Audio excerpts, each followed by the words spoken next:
Hey folks, so in this video I want to talk a little bit more about cycles. Specifically, how do we find them in a graph?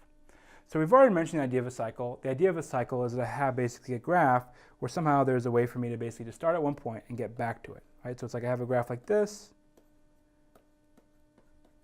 and maybe I have, well, I shouldn't even draw arrows here, right? This is an undirected graph, so the arrows don't really matter. But I have a graph that looks like this. And so I want to know that, hey, there's a cycle, right? A, B, C, D, A, right? That's the cycle that I could have.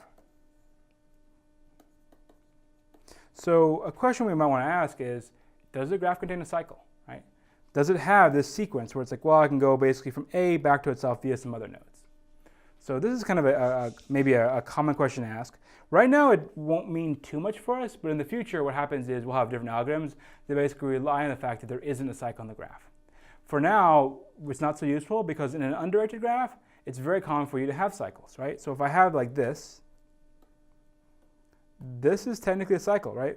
So if I have just A and B connected up like this, I can technically go A, B, A, right? I can do that, which is kind of, it's a cycle, right? You're allowed to go traverse, both left and right because it's undirected, but it's, it's going to occur all the time, right? So it's like, well, I have a million cycles in my graph. Do I really want to do that? So it's a little bit iffy there.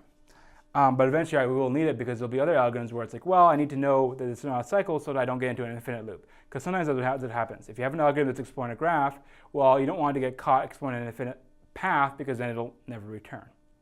All right, so say we have this here. Is there any way I could utilize either BFS or DFS to check if a graph contains a cycle? Take 1 minute, think about it. What do you guys think? Okay, so you could actually use DFS or BFS, right? So either of them are going to be fair game, and they're actually relatively straightforward to use here. Basically what you say is the following. I could run DFS. If DFS ever sees a node that is marked already, then you have a cycle. Same thing for BFS. If you ever see a node that's already marked, you have a cycle. The reason being is that if I see a node that's marked, that means that there was a path from the origin to that marked node. Now, I myself am exploring in the graph, and I'm at some other node. I know there is a path from the origin to me, right? So I could even draw a graph here, right? So I have maybe over here I have node A, which is the origin, right? I have another node over here, which is marked, and then there's me, right? And so if I see a marked node, that implies there's a path between that marked node and the origin where I started. And then I'm some other node I'm exploring the graph right now, and if I'm the beginning, if I'm at a node and exploring from it, that means I must have gotten there via the origin node, so I know that exists. And I really should draw these in as kind of like crinkly lines because it could be something in between, right? So it's like this, and I don't know what's there. This, I don't know what's there. If I'm seeing this new node C, well, I look at C. Obviously, there's a path from me to C, right? So there's a direct path here. Well, that gives you a cycle, right?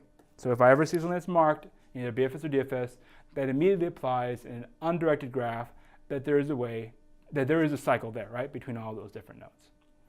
All right, so either of those algorithms are fair game, and it's pretty straightforward to find that cycle.